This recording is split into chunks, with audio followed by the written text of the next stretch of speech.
Hi, welcome to the workshop entitled Success with Technology Adoption with Chris O'Shea of BDC Advisory Services. Hi, my name is Shelley Hession. I'm the manager of Startup Yard at Cove. And Startup Yard is the incubator at the Center for Ocean Ventures and Entrepreneurship, located in Dartmouth. Run by Invest Nova Scotia, Startup Yard helps early stage companies commercialize their ocean technology and succeed in global marketplaces. Our incubator provides space, support, acceleration programs, expert advice, and access to the ocean community. So my focus is ocean tech and startups. And if you asked me what excites me about my job, without a doubt, it's the startups. I get to work with ocean startups every day. I know their commitment, their passion, and focus. They're helping to solve big problems, and in some cases are literally saving the planet. If you're an early stage company looking to get connected to the ocean community, I've left my email address in the chat for you to be in touch. Now for our workshop. Guests, today we're so pleased to welcome back our network partner, Chris O'Shea of BDC Advisory Services. If we've learned anything over the past 3 years, it's how important it is to adapt and successfully manage change. But change is hard, and adopting technology doesn't happen without a plan to get everybody on board. Today, Chris will share his strategies for unlocking your organization's business growth and succeeding in technology adoption. Welcome, Chris. The floor is yours. Well, thank you. I'm going to do another mic check. Shelley, how do I sound? I sound okay? We're doing good? Fantastic. Well, thank you, everybody. Very, very happy to be here.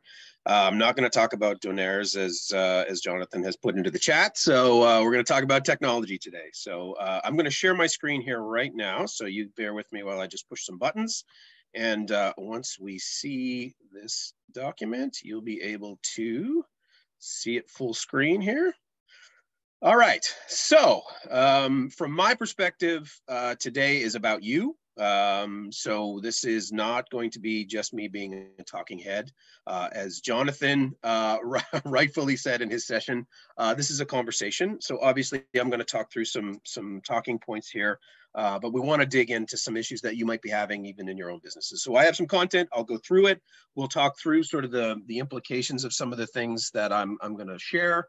But I really do want to have a discussion with everybody. So for all on the line here, from my perspective, I've been doing this for 10 years now. So when I joined BDC, this was a problem. 10 years later, it's still a problem. So if we look at it from the OECD tells us that if you Google OECD technology adoption, Canada comes up as like #2 in the world. And that's amazing, right? So problem is the fine details start to kick in. So when we start talking about, hey, Canada #2 in OECD, that's amazing, except that's technology adoption as a society. So that includes these things, TikTok, Instagram, whatever, it's all part of that discussion. When we start digging down into the numbers and we start looking at it from a business perspective, especially in a small business perspective, you're going to see some numbers drop. So we dropped about 17th or 18th in the OECD, and that's not good.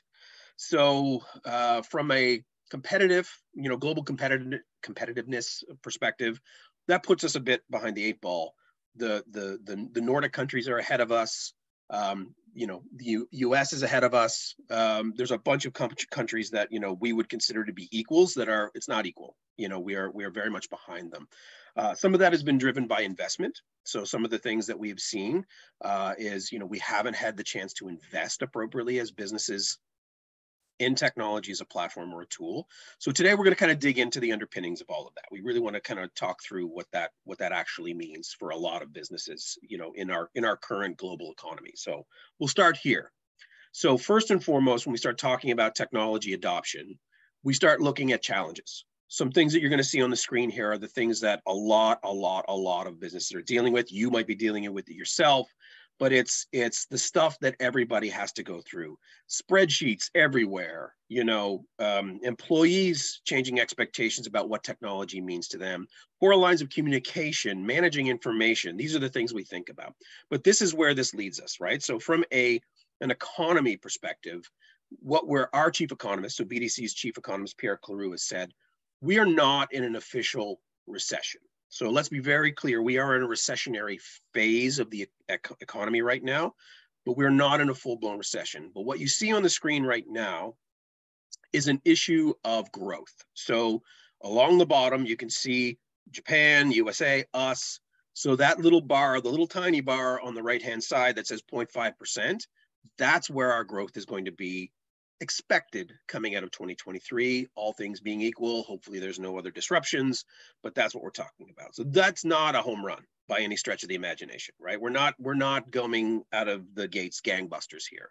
And that's for a million different reasons. One of those reasons, frankly, is the fact that it's challenging for people to find people. And so what that means in the grand scheme of things is that our processes as owners of businesses are being curtailed because we are not able to manage our HR. So hard to get people, hard to find people, hard to get people, hard to keep people. These are the things that business owners are telling us is a problem across the board. So that's a real thing. Now layer on top of that interest rates and inflation and all the things that businesses are dealing with and us as just human beings are dealing with today. It's a lot. We know it's a lot. So what does that mean for us as an economy, as a society, as we're starting to figure out what do we do next with that? And the first thing that we know is that technology can be a hedge against lack of employees, right? So that's very important. When we start thinking about this, is the investment in technology helping us stave off some of the challenges and issues that having the challenges of finding people, just it overcomes it. So like, let's be very clear, the robots are coming.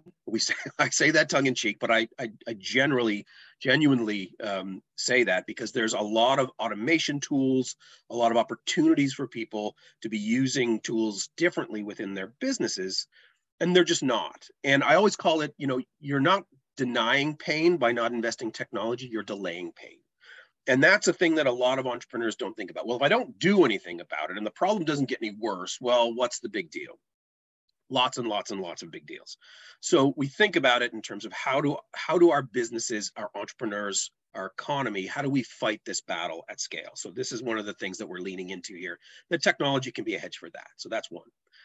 The next thing is that e-commerce as a function of business within the global / Canadian economy is growing at scale. So I literally just updated this this slide this year to reflect the nature of the trends, right? So $80 billion in retail e-commerce this year. So that doesn't even take into account the B2B stuff that's out there. This is just retail. So that's 2022. That's the fiscal year that ended in 2022. And then we have below that where we were in 2014, 25 billion. So that's not 10 years, and it's getting close to quadruple where they were, where we were. This will only continue. And then the other thing to consider here is the number of devices we have. Everybody's got a device. Some have multiple. Some families have many. So it's thinking about the number of touch points, the number of things, the number of pieces of data and information and tools that are at the disposal of the average Canadian consumer, family, worker, whatever. So we start thinking very specifically about that. The other component is that the total number of devices, and think of this as the Internet of Things, has grown and will continue to grow exponentially as well. So I did this exact same talk in October in the Cape Breton Partnership. So I was at their annual conference, and I did this exact same conversation. And back then, nobody had heard about ChatGPT.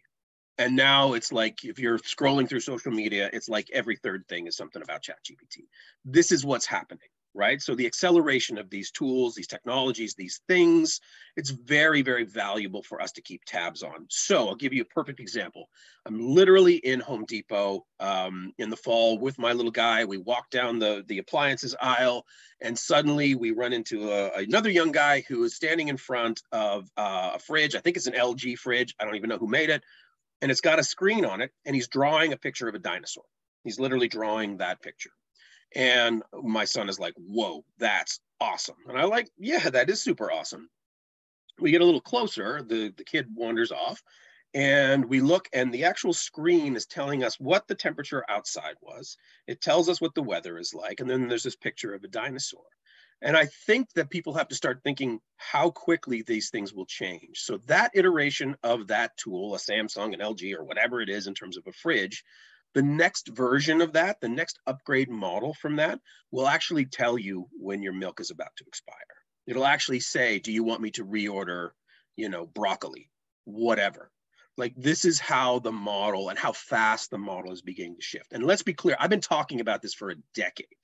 And now the things that I was talking about 10 years ago are actually coming to reality. Who knew that you'd be able to draw a picture of a dinosaur on your fridge? Like, this is where we're going. So again, when we look at it from a business perspective, all of the things that come along with that, deep manufacturing automation, moving goods between, between locations, systems, tools. And I'm going to jump into a couple of examples. The idea is to start thinking differently about, what does it mean for our business? What does it mean for us to use technology? It is not denying the pain if you choose not to make the investment. It is delaying the pain. At some point, you will have to change to the new thing, whatever the new thing is. What does that mean for your business? You should be prepared for that. We don't want to do things willy-nilly, but this is how this stuff begins to take root, frankly. So let's talk about digital transformations. Digital transformations are hard. So let's be very clear about this right up front. It's hard to deal with humans who need to work with tools. It's hard to work with tools that are really hard to use. And so what you see on the screen is some of the reasons why some of these things fail. So as you can say, 70% of these type of projects fall short in terms of expectations. And so what do we want to know in terms of these type of engagements? So the first one is that, are we all on the same page? Do we have the right strategy? Are the goals there? Are there, there's going to be things that companies have to get aligned on before they can do anything, before they implement anything. But once they do that, you got to know what's out there. Did you know there were tools in your industry that could do certain things? Some people do. You go to trade shows, you see these things. It's amazing. And then what does that mean in terms of getting the requirements for your business? And how much of this can be done off the shelf? And how much of this is, truly we need something unique, something that doesn't exist today, or something that we think if this provider can give it to us, they're going to have to customize it. Well, sure. You want to be very, very, very clear with that. And then ultimately the team, the people, the humans that are going to use it have to know why it's there. What is happening with this stuff? And we're going to come back to that in a very quick state. Jonathan asks, it's where we're going, but should we? So this is that's a good question. So kind of a bit of a Pandora's box in a lot of ways with technology. Once things are out into the mainstream, it's harder for any company to turn their backs on it and shy away from it. Lots of entrepreneurs do that. They're like, I'm not ready for tool X or, solution Y. Totally fair. We want to understand what that means to a business. But when the train starts to leave the station, are we on the train or are we not on the train? And it's trying to understand for your individual, unique situations, unique industries, unique areas of the economy. What does that mean? So we start very specifically with this. What are we doing and why?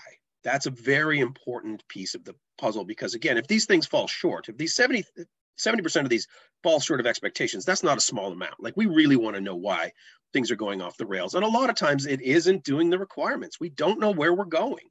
Somebody sold me a tool. Okay, fine. But that's not what we want. We want very well thought, very methodically approached processes and things that we can bring into our businesses with technology and tools to make it easier for us to operate. That's where we want things to go. So when we start talking about this, we start talking about the conversation about digital maturity. What is the digital maturity of a given business? And that breaks down into digital intensity, as you can see on the screen, and digital culture. What does that actually mean? When we start looking at entrepreneurs, there's angles to this, and it's important to understand what the angles mean. And so digital intensity is pretty much just how much digital technology do we use in the business? Are we paper-based? Are we fully digital? Are we somewhere in the middle? Great. The culture of a company, a digital culture, is like, how willing or readily will we bring a new tool into our environment? Will we do that seamlessly? Is that an easy conversation? Or nope, pulling teeth. I am not getting that new fancy schmancy whatever until I am so past being ready that it's going to be something I implement. That has an impact on the cultures of businesses. And so we want people to think about that. So we surveyed 2,000 entrepreneurs, and this is what we got back. So on the vertical axis, you see digital culture. So that's are we good at technology and implementation, or we don't use it as much as we can. And the other, or we try to avoid it as much as we can. The digital intensity is, are we really high users of technology, or are we laggards? We don't bring, enough digital focus to our business. So what you see on the screen is the results of that. So techno shy means, hey, we have a really good culture. We would love to use more tools. We just don't. Okay, that's a thing. Technocentric means, hey, we have a lot of technology and tools. We just don't use them a lot. Okay, that's another way to go. Advance is kind of the best of both worlds. We love new technologies. We'll utilize and readily bring them into our business, and then we'll make sure that they are successful. Amazing. That's where we want people to go. As you can see from the numbers, that's not where the majority of Canadian companies are. So we're looking at a lot of our businesses being in the conservative phase, which, to my discussion about the OECD, is the worst place for us to be. We want this to be something where, does everybody have to be advanced? No, that should never be the goal, but we need that 57 to go way down in terms of where does that fit for a lot of our companies and organizations across the country. So that's a very important piece of this, frankly. So again, when we talk about digital culture, what makes up digital culture? Leadership, strategy. What are we doing? Why are we doing it? Where is it coming from? How do we make sure that it's all successful in terms of its implementation to the business? That's a very key component of what we want to know. And who's the output from that? The employees and their expertise. So if we don't have really strong employees with good expertise around technology, our culture from a digital perspective will suffer. That's just table stakes, totally fair. On the digital intensity side, we start thinking very specifically about the client, the customer. Does the customer want us to be a technically focused business? Is that something that we really need to dig into? Are the things that we do from a processes and from a collaboration, from a use of technology, do we do that? Is that something that we can even lean into? And then what data, what tools, what stuff? And that becomes how intense you are. So again, going back to my previous slide, do you have to be advanced? No. Should you be thinking differently about how technology implicates into your business? 100% you should be doing that. So again, not pain denied, pain delayed. So we think very specifically. So how do we make a shift? So that's another really good question. So this is how things were done. So since the dawn of IT and computers and technology, this is how companies operated. You see there's a business strategy, a functional strategy. You got silos, finance, HR, IT. And the IT guy was either the person in the basement who plugged in servers, or they were the database person, or they were the person who made the printer work, whatever. The idea is that had a function within the business, right? So a functional strategy tied to a business strategy. We are going to go in this direction and sort of all of our functions have to come with it. Great. But as you can see, there's very little functional flow when you have silos, right? Like IT, the IT department won't let us do the thing that we need to do. Okay, right? So that's how a lot of businesses have and continue to operate. However, this is where we want everybody to start thinking very specifically about how this implicates into their business. So you see what we see in the middle here. This is your digital strategy now. This is what you do. Everything is focused on this. It is a 360 within the organization. No more silos. It is now a beating heart of an organization, right? We still have to have our business strategy. Where's the train going? Of course. We want to be customer centric. We want to know what all the functions of the business do. That's very, very important. Processes and tools and all that stuff have to interconnect. But at the bottom, you see the bottom is the functional outcomes, right? Like that's the very basis of which you operate. So that's human capital, that's tools, that's people, that's whatever those things build up to. But at the heart of it is the digital strategy. If we don't think in those terms, we will have people, and I'm doing projects like this across the country. And frankly, it's a lot of I have companies and clients that are operating on whiteboards. And I say that with all sincerity. They if it's not on the whiteboard, it doesn't exist. The literal physical whiteboard. The other side of the coin is we're PDF'd and Excel'd to death. Fair enough. That's a thing that you want to think about. But at the beating heart of that, if you change your digital strategies to make sure, hey, we have things we have to get done, do these tools and technology help us get there? That's the component that we want a lot of businesses thinking differently about. So technologies, there's a billion of them out there, literally. What do you need for your business? So if you are a manufacturing company or you have a larger organization, or if you have things that are starting to flow into things like ERPs, enterprise resource planning tools, that's your SAPs and your NetSuites of the world. Those become, things to be considered of. But basically it's anything that would help, you build more of a model within your business. Back to my digital strategy component that helps advance where you are. You don't put technologies into your business to make things worse. You put technology in your business to make it better. So these are the kind of things we want you to think about. Is it knowing what's going on with your field service people? Is it understanding how to manage projects? Is it cybersecurity? We've had a lot of examples of that happening these days, some of them very close to home here in Atlantic, Canada. So what are the implications of that in the grand scheme of things when you look on the right-hand side at all the options, all the things that can happen within an organization? What we want you to step back and look at is, where are you doing really well? Where are you not doing so well? And what should you be doing differently to improve the place that you are? And these are the things you start laying on top of that. So again, do you have to go all in and change everything overnight? Absolutely not. I'm going to tell you why not to do that in a second.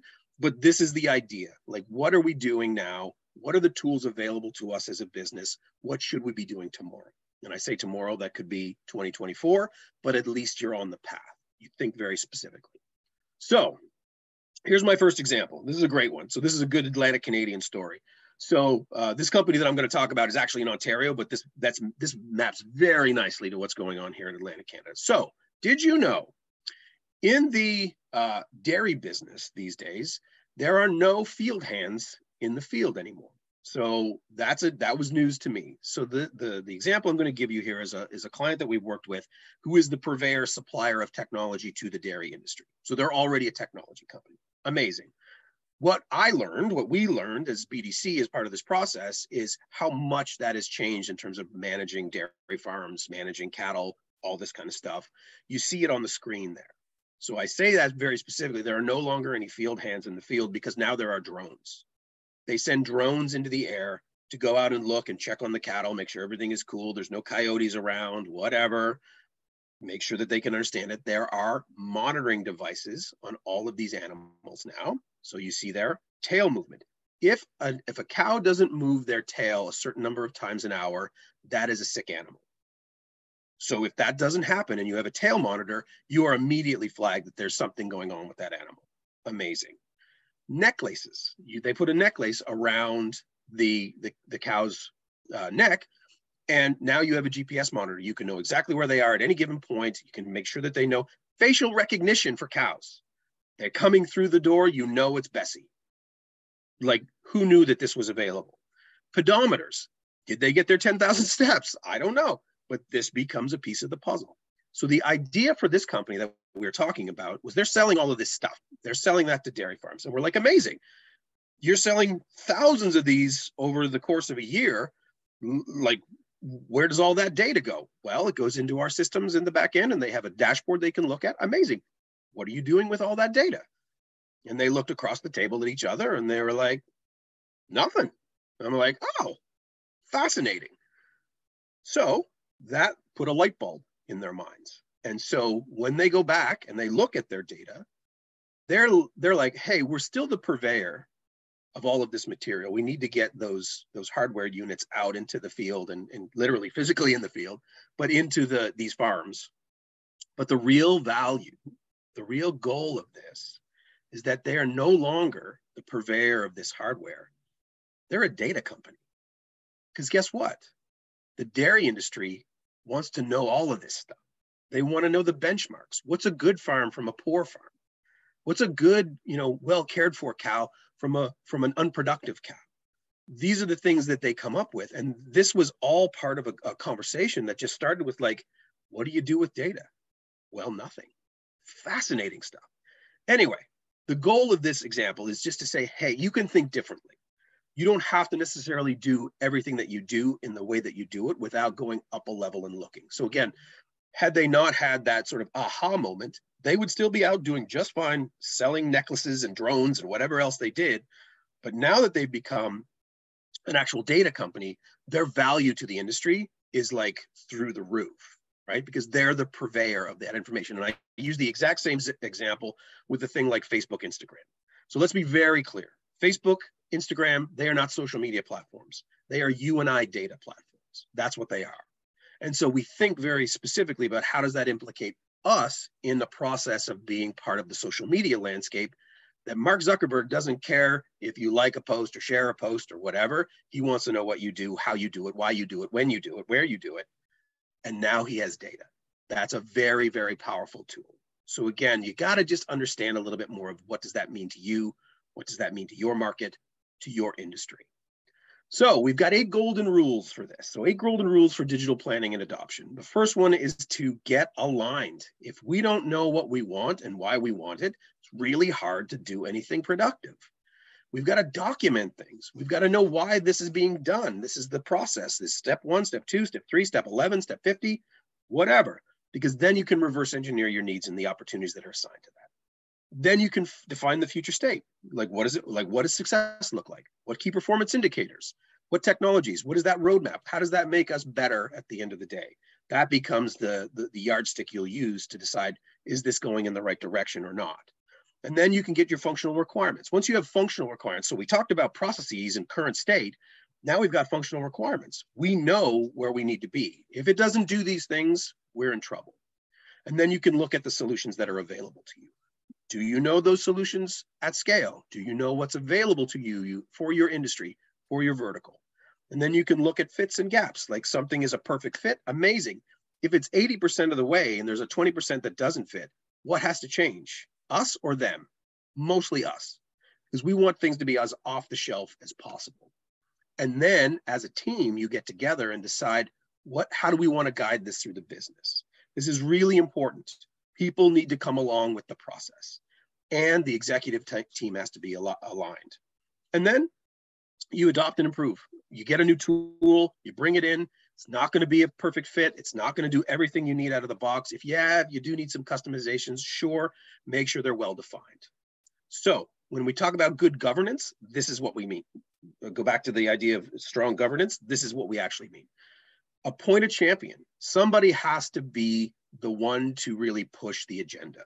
Otherwise, everybody's busy. Everybody's doing something. This is not about not having a new tool. This is about, hey, there's about 45,000 things in front of us having a new tool. That's okay, but you want to make sure that this gets its due. You have to make sure that your teams are part of it. If you don't engage the team, they're going to be like, well, where did this new tool come from? Is this going to replace my job? Am I going to be out of a job because of the robots? Who knows? But at the same time, like, what does that mean for your team? You don't want people making things up as they go. And then once you get something in the business, it's always about continuous improvement. Nothing is going to be perfect out of the gate, and nor should it, frankly. This is a learning opportunity. It's a learning opportunity for the business. And the goal, obviously, back to my thesis right off the top, is improved competitiveness, improved market availability, improved processes and efficiencies within your organization. That's where we want this to go. This is not just tools for the sake of tools. I'm very clear about that. So given all of that, what does that mean? Your data is valuable. So back to my dairy farm folks, like, these are the things that people don't lean into enough. And it really depends on the situation, but whether you've got customer data that you're not looking at, whether you've got Google Analytics installed on your website, do you know how many people came to your website in the last 30, 60, 90, 120 days? A lot of clients that I work with, they have it, they just never look at it. Well, what's the point? If you have the data and you don't look at it, even if it's only once a month, you can start determining what success looks like. This is where the rubber hits the road. The volume of data you have, the velocity of that data comes to you, the variety of data that you've got. Is it customer? Is it process? Is it efficiencies? What is it? The veracity of the data. Can we lean into it? Is it the right data? Is it attributed appropriately? And what is the value of it? So we think very specifically as to why data matters in your organization. Is none of these tools, whatever they are, mean a hill of beans unless you're looking at the data that supports them. That's the stuff that is really, really valuable. Because again, what is the improvement that you want to make? So the four-step approach that we think about in this environment is A, define the vision. Start there. If we know what the vision is, then all of this data stuff gets easier because now we know what the vision is. We know where the train is going to go. The roadmap becomes our path. Is that a 12-month roadmap? Is that a 12-year roadmap? You're going to define it. But at the same time, we want you to decide what that means for you as a business so that you can establish the culture of change. Nobody wants their world to be upended. How many times have I heard, hey, we put in that new tool and nobody used it, so we pulled it out again? Well, of course you pulled it out because nobody got the idea of why is this coming? Why are we doing this? What is the value to me? I did something, it had to be pink on Friday and on Monday it had to be blue. Like, what does that actually mean for me as an employee? So if you don't establish a culture of change, if you have people that are kind of stuck in their ways, and how many times have I heard that story? We can't make changes because of Joe. I want to put in a new system, but it's Joe. Joe doesn't want to do it. He's our best mechanic. He's our best advisor. He's our best whatever. Joe won't do it. So we can't do it. And I'm like, what? Wait, what? That's our roadblock, Joe? And then we start looking at the other side of the mountain. What if Joe was on board? What if Joe wanted to do this? Does that make anything better? And what are the incremental improvements? Because now maybe you can grow your business profitably. Maybe you can take things to another level that you weren't able to take it before because you were limited in certain ways. But again, the idea is once you have that culture of change established, that this is continuous improvement. You always have to, what more can we do? Is there an upgrade we need to get to or whatever to make it even better? That's the stuff that I think is very impactful and very valuable for a lot of companies to sit and think about at scale, frankly. And then you start thinking about resistance, like who is going to be digging their heels on this? And maybe it's Joe. And if it's Joe, that's okay. We need to ease their concerns. They have to know. So again, sometimes it is an education and a training and a communications perspective. But if it comes out of left field, nobody wants to be given that kind of a, hey, we're getting a new system, everybody get on board. Well, maybe I don't want to get on board. But if we allow for a transition period, a training opportunity, these are the things that will happen. And then the thing that I just explained was, hey, we brought the tool in, nobody liked it, we got rid of it. You got to block the exits. There is no going back. This is so important for a lot of companies to think about. So the idea is, what is it that we have to do to ensure that the adoption happens? Yes, there's going to be pain. As I always say, it's pain delayed, not pain denied. You got to go through some level of change. Again, back to my slides, 70% of these transformations don't meet expectations. This is the stuff. Have we given our teams enough training to be successful? Are we doing the appropriate things by our community to make sure that they know exactly what's happening with us as a business? And then can we transition this in? This is usually a volume knob, not a light switch. Sometimes there is a light switch involved, but hopefully there's been a lot of prep, a lot of readiness, a lot of things happening. So when you do it, it's easier. I'll give you another example. So this is Joe Leparco. He is the co-president of AGS Automotive Systems in Ontario, and he is in the larger supply chain of the automotive industry. So going back to this, blocking the exits, they decided that they make the plastic parts for a lot of automobile manufacturers, and they could be like the floor liners, things along those lines. Anyway, long story short, like every time that they do a new product run for the new Hyundai Tucson or the Honda CR-V or whatever, they have to do prototypes. They build prototypes, and they were literally making those prototypes by hand. And they were doing all the measurements. They had a tool and die system. That's what they did. So what Joe, in his wisdom, decided to do is there had to be, and it was taking them weeks, like 6-8 weeks to put this thing together, get the thing perfect, and then boom, Bob's your uncle, you've got yourself a template to produce your product. They had to do something better. That time lag was killer because, again, these automotive companies are not patient. They need things turned around quickly. So they had the smart idea to start looking at how these processes work. Why does it take us 6 weeks to do anything? And what they came to the understanding of was the fact that we had to map everything out. And what they decided was there a better way to map that out? Well, guess what? There is a better way to map that out. And what did they start doing? They started 3D printing their prototypes. So what took 6 weeks got cooked down to like 12 hours. And that was a game changer for that business, because then they could say, hey, when the new Ford whatever comes out, we can be ready for that if we get that contract to be able to go out and produce that product at a moment's notice, because we know the measurements, we know the specs. We just have to 3D print that prototype, make sure it's QA'd with the manufacturer, off we go.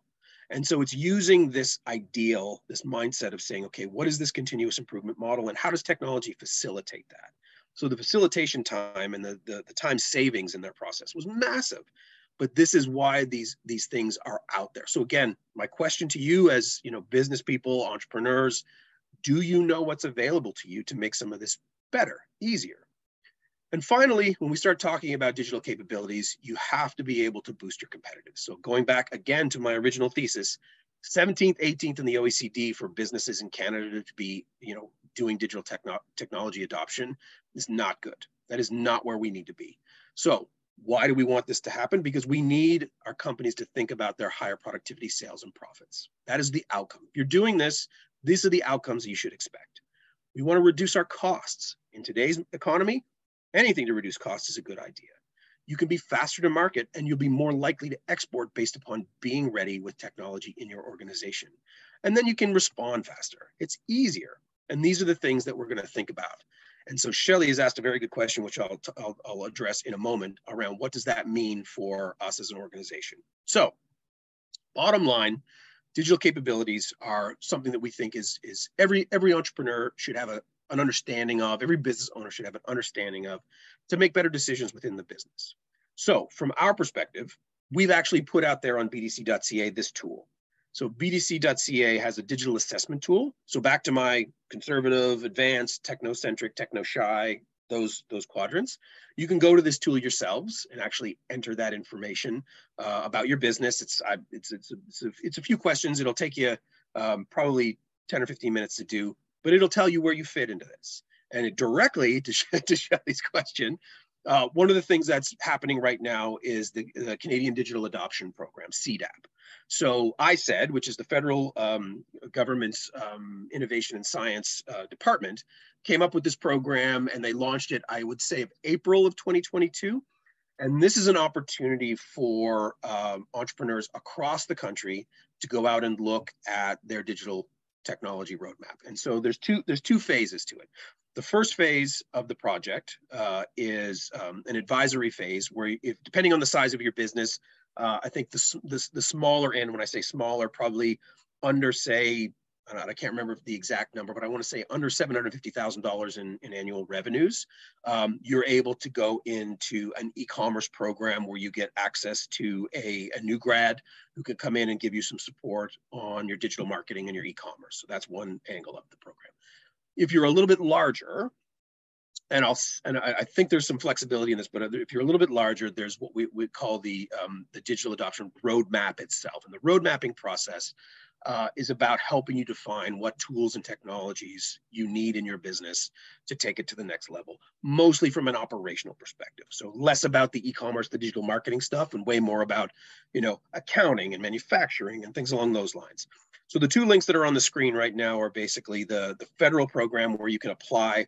And then there's a bdc.ca link as well.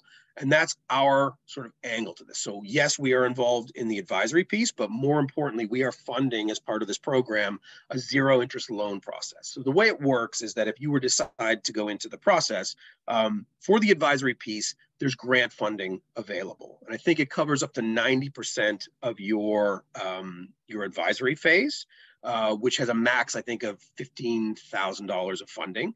And then if it goes over that, you have to, pay the difference. But that's a good chunk of what, that, first phase would account for.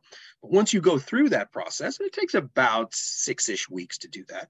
Once you go through that, you then have access to the BDC loan program. So there's a zero interest loan process that you'll go through with the goal of taking that digital roadmap, putting it into the loan process. Okay, what do we need? And ultimately, I think the cap on that is about $100,000. In zero interest loans. So those are the funds that are out there and available, to Shelley's question, to make that a little bit more palatable for Canadian entrepreneurs. Because again, there is a lot of push here to try to get technology adoption to increase within our business communities across the country. Some companies are doing it amazingly, some just aren't. And so we have to figure out, how do we help the ones that just aren't get a little bit further ahead. And so Gavin has just put up that says Mabel Systems is an approved digital advisor under ISED. Perfect. So there's lots and lots. I say BDC is part of the advisory process, but there are lots and lots and lots of providers across the region, including Mabel Systems, but nationally to make this work. So a lot of really smart people are taking advantage of it. It is a very good program, Gavin. And frankly, given the amount of support that ISED has put into this, I personally feel, shameless plug, it's a bit of a no-brainer, because it does help you sit down and think about your options. And then Tim has just said there are also federal wage subsidies for students. Yes, 100% agree with that. And then obviously, you know, anything that anyone needs around this space, there's lots of programs to help. And certainly Tim has said he's happy to help if interested as well. So that's really what I wanted to talk about today. Frankly, from my end, I'd love to answer any questions, anything that would be specific to a technology challenge that a company might be facing. If you're willing to kind of come in and drop a question in the Q&A, happy to do that. Shelley asked, will CDAP help companies understand their future digital possibilities? And the answer is yes. So the idea, when we talk about it as a roadmap, Shelley, to your point, it really is what does the next, you know, few plus years of the organization look like, and what are the things that can be helped, you know, in the more immediate phase of things, but what are the things that we want companies thinking about over the coming years and, you know, weeks and years, because that's the stuff that makes it even more palatable to go out and invest in these things so that you can get exactly what you need out of the engagement with BDC, with Tim, with Gavin, whoever's sort of giving you that support and help. So the idea from our end is just to make sure that you have access to these programs and tools so that you can get maximum value from it, to be honest. So, oh, Shelley's got another question. What type of tech adoption do you see? Is it software, computers, mostly? So great question. So it's everything, to be honest, because it's a wide swath and a deep need within the Canadian economy. I mean, it can be as, you know, I say simple, as small and as easy, which is never easy, but things like changing your accounting package. We have, you know, Sage 50, or we have QuickBooks, and we need to make that a much more scalable tool. Do we need to go to an upgraded version of what we have? Is it a customer relationship management tool, CRM? We don't record, we have spreadsheets that tell us who our customers are. Maybe we need to take that to a Salesforce or a Zoho or something along those lines. For manufacturing, it could be things like, do we need some level of productivity management tools? Is it a project management problem? Like, so there's no real sort of, you know, rules here in terms of what we would sort of look at and assess. It's just more along the lines of what are the implications and what does a company need to invest in? Oh, no, by the way, what should we think about in terms of costs? You know, we go back to what I said about, you know, ERPs, SAP, NetSuite, those are not small tools. They are very expensive tools. All things being equal, they're more expensive than your average sort of accounting software, right? So you don't want to go into that in a willy-nilly way. You want to know exactly what that means to you and your business, because there is risk involved. And that's, again, back to my 70% of these things don't meet expectations. Sometimes it's just we didn't know what the total cost of ownership was going to be. We thought it was this, and it was actually way more than that. Okay, that's a problem. We need to know what those things are so that we can make better decisions, because we can't get a tool into our business that we really can't afford. Nobody wants that. That's not a good use of our time. Thus, the things like the BDC loan program to try to take the sting out of what that might be to working capital to get some of these tools adopted. So it's a wide swath, Shelley, to your question. Any resources that you would recommend for learning more how to succeed in tech? Ooh, great question with tech adoption. Again, bdc.ca, we've got a lot of stuff. We try to drink our own Kool-Aid, so happy to go through that whole digital section of bdc.ca to give you a little bit more you know, technology adoption tips, tricks, things along those lines. Absolutely part of that area of the business. I mean, I think a lot of it, from my perspective, in terms of success or succeeding with tech adoption, is really just taking a step back and looking at the implications. And then if it's a more practical problem that you have, is like, how do I go from QuickBooks to an ERP system? Well, there's so many things, so many resources out there that are available just in terms of information that you can leverage at a moment's notice. It's just using whatever's out there and whatever works. But again, a lot of these organizations, some of them are here today. We all have our own way of kind of, you know, trying to get this problem solved for companies. And so from my end, you know, we try to do this as systematically and methodologically functional as possible. But from your end as business owners, business people, it's really, what's the problem I have to solve for? And how do I do that in a way that is, you know, fiscally, fiduciarily responsible, but also helps the business kind of go to the next level. So that, to us, is the linchpin. How do we go to the next level? That's what we want to do. More questions. Are you the contact for the Canadian Digital Adoption Program? I can be one of them. Yep, we have a whole team of people at BDC. Obviously, Mabel, other people in the chat, and certainly at this summit are also probably part of that ecosystem. So the first place that I'll send people, and I'll go back to my slides here. So the ISED program itself is on that federal government site. You can start there. So there's a lot of information about the program itself, the terms, the conditions. There's some very specific things that entrepreneurs need to know kind of going into the process. But the program itself, once you're kind of in it, you can start doing an application. Application needs to be done by the owner of the business. So that's very important. That's one piece. The second piece is that, and I say the owner of the business to the point of knowing like what computer they're on. Federal government is very specific about these things, but the idea is, you know, once you submit the application, you can then start choosing like who you want to work with as an advisor. Once you make that selection, you get, you know, matched up with them and you can begin that sort of digital adoption program advisory phase. And that's where you get your grant money. So you get your up to $15,000 coverage for that exercise.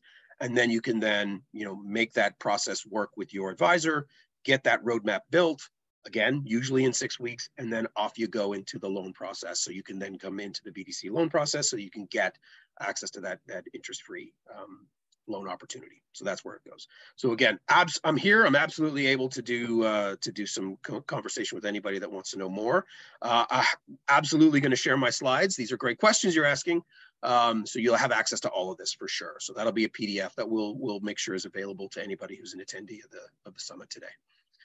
Anything else? Any other questions I can answer? Anything specific to a business? Lots of times business owners just like, I wish I could get this answer, or what happens in this situation? I'm happy to answer any of that stuff.